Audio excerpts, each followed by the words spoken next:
Have you ever walked through a ghost town? While not always abandoned, a ghost town allows you to take a step back in time to see what life may have been like over 100 years ago. In this video, I'll walk you through the well-known ghost town of Shanaco, Oregon, and show you many of the buildings constructed around the year 1900 that still stand as functional businesses today. Welcome to Investigating the Northwest. This channel is dedicated to exploring the mysterious, haunted, and historical of the Pacific Northwest. This is part of a series about ghost towns, which will allow us to learn about the rise and fall of historic towns in the Northwest. This is the second video in a series about some well-known ghost towns located in Central Oregon. Our family recently took a tour of the ghost towns Antelope, Shanaco, and Kent. Our tour started in Antelope, Oregon, and is part one of this video series. I highly recommend you watch the Antelope, Oregon video first if you'd like to take this complete tour yourself during a day trip. So, as I mentioned in the previous video, you can read more about these towns in several books on ghost towns, but most notably Ghost Towns of the Pacific Northwest by Philip Varney. I highly recommend that book. These towns that we visited are located on a 23-mile stretch of Highway 97, about 90 miles from Bend, Oregon, and about 150 miles from Portland, Oregon. In Central Oregon, there are several clusters of ghost towns, and each cluster includes about 3 towns that are an easy drive from each other. This is the first cluster we'll be exploring. Our first stop was in Antelope, and when we were finished there, we drove 8 miles north on 218 to reach Shanaco. This is quite a windy road, so be careful of sudden twists and turns as you're driving. If you're not visiting Antelope first and drive directly to Shanaco, the major Highway 97 runs directly through the center of town, so you really can't miss Shanaco. However, cars and semi-trucks do not slow down when driving through, so please be careful if you walk across Highway 97. So let's begin our tour of Shanaco, Oregon. We start just east of Highway 97, right across from the most famous building in this town, the Shanaco Hotel and Cafe. It's not open right now, but it is under renovation. It's across the street from the currently operational post office. Then there was this really interesting stretch of storefronts, and most of them weren't in business, but we were able to peek in the windows and take a look at what they looked like inside. Then we approach one of the businesses that is open in what used to be the Gold Nugget Saloon. Built in 1901, is a clothing store called the Raven's Nest. And there were many visitors going in and out of this building while I was there.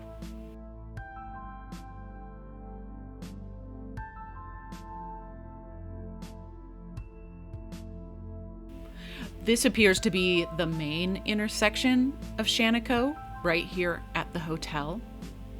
And as I mentioned, the building isn't operational. It has been up for sale for quite a few years, but there were definitely workers taking construction materials inside the building. So hopefully they will be able to open it up and will be able to stay the night at the historic Shanaco Hotel.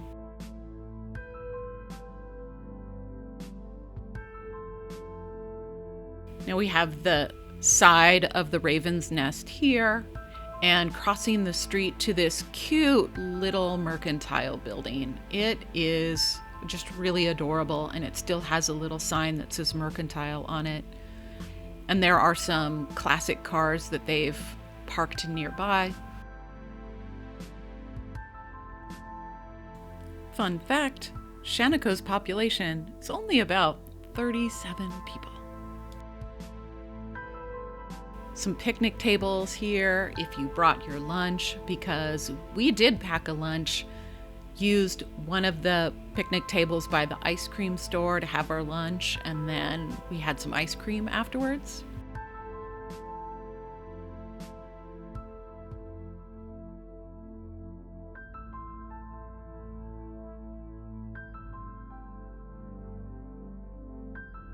We're approaching a few barns that have the doors open, and of course, I had to go and look inside. This was the family's favorite building here because, as you can see, there are a lot of really neat artifacts inside that they've left out for people to view. A wonderful old coach. The next building is one of the barns. Now, Shanaco was the largest wool shipping center in the world. So of course there had to be a lot of room for sheep and the wool. Here we have another famous picture, the Shanaco sign on the roof of the barn. As I was touring these towns, I realized I really needed to adjust what I had previously defined as a ghost town. Before my research, I had assumed that a ghost town meant that it was 100% unoccupied, nobody for miles, just alone and empty way out in the wilderness. And that's just not the case. These towns, they are clearly occupied.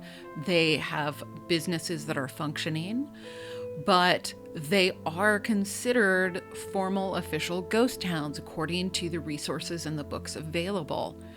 So I guess now I think of a ghost town as a town that has buildings in excess of 100 years, that has a smaller population, say under 200 people, and that some of those historic buildings are unoccupied, but some could be in use. Right next to it is one of the businesses in operation now, and it is a music store called Dead Format. While we were walking there, they played music out loud in the street, so you had something fun to listen to while you were walking and looking at the buildings. This one here, according to the sign, used to be the bank. The building next to it has this really great circular storefront. We're not quite sure what kind of building that was. But next to it, this golden building was the city hall.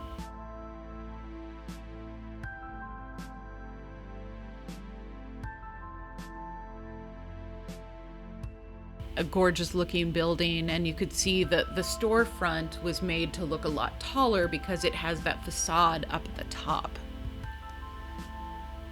I believe the building right next to it used to be the jailhouse with a couple of cells, but now it is the only public restroom that is available if you do this 3-town tour.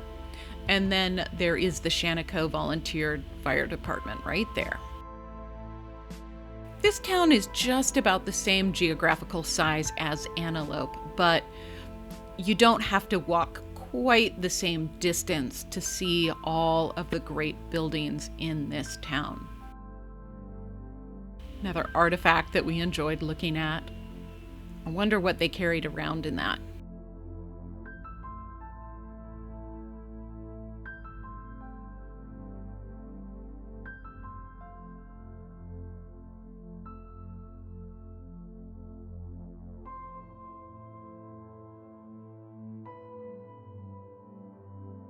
This was a really windy day when we toured Shanaco, but you can see how striking the clouds were. It was a really beautiful setting to be walking through, taking video and taking pictures. Now I'm approaching a general store in Shanaco. It is open for all your random goods and supplies. This is right on Highway 97.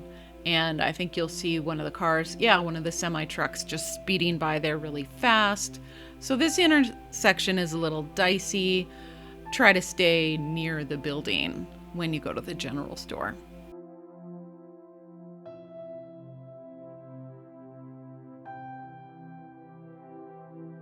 Now we're approaching Dead Format Music again. And like I said, they were playing music really loud out to those touring on the streets, and it was A little unusual to be hearing Vanilla Ice playing while we were walking around the town, but they did have a good variety of music that they were playing.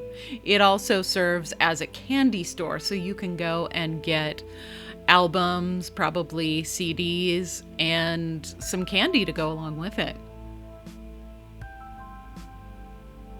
Now you could see the Shanaco Hotel was grand and stunning in its heyday, and it is indeed in need of a few repairs, but I'm sure the building will become this beautiful, enormous centerpiece for the town once more.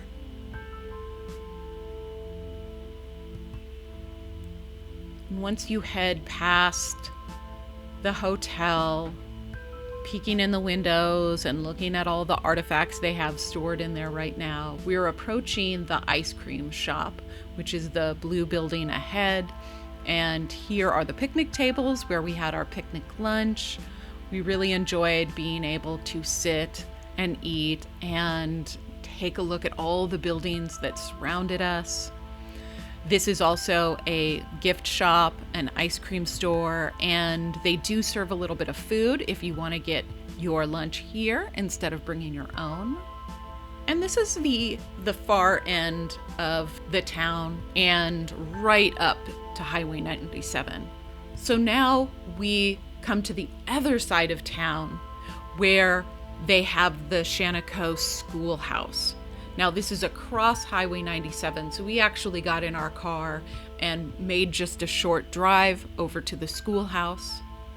The schoolhouse has been many different colors over time, most of them worn and faded, but they have recently painted it this bright green color. And they do keep up this schoolhouse because it does appear, according to that chalkboard by the door, that they do still use this building for meetings and monthly events. It's in really good shape. Of course, there are some no trespassing signs here. They want you to be respectful and look, but not try to enter the building. As with the previous video, I do encourage you to watch all the way to the end because I do have some more information to provide about getting to Shanaco and some tips that will be useful to you if you are going to take a day trip out to these 3 towns so that you can be as prepared as possible to have a wonderful time touring ghost towns.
Here are the coordinates of Shanaco if you want to put this into your GPS app. As I'd mentioned before, you can get to Shanaco either north from Bend, about 90 miles from Bend, or headed east from Portland about 150 miles. Those are the easiest ways to access it. Unless you're coming from Washington, then you would be heading south down 97 to get to Shanaco. If you're taking this tour, I highly recommend filling up your gas tank right at the beginning of the day, because there are no gas stations really within an hour of these towns. To also bring snacks and drinks, and to limit your bathroom breaks, because there is only the one here in Shanaco. Now, it's great to have Shanaco here as the second of this 3-town tour, because you can stop and get a snack, get some coffee, use the restroom, and then move on to the final destinations in this tour. Make sure to stay tuned for part 3 when we head from Shanaco to Kent, Oregon. And then we'll have a bonus 4th episode where we tour the Kent Cemetery. Thank you so much for watching. And if you're interested in learning about the mysteries of the Pacific Northwest, of exploring fascinating locations and discovering local legends, please do subscribe to this channel and hit the notification bell to receive an email when a new video is released.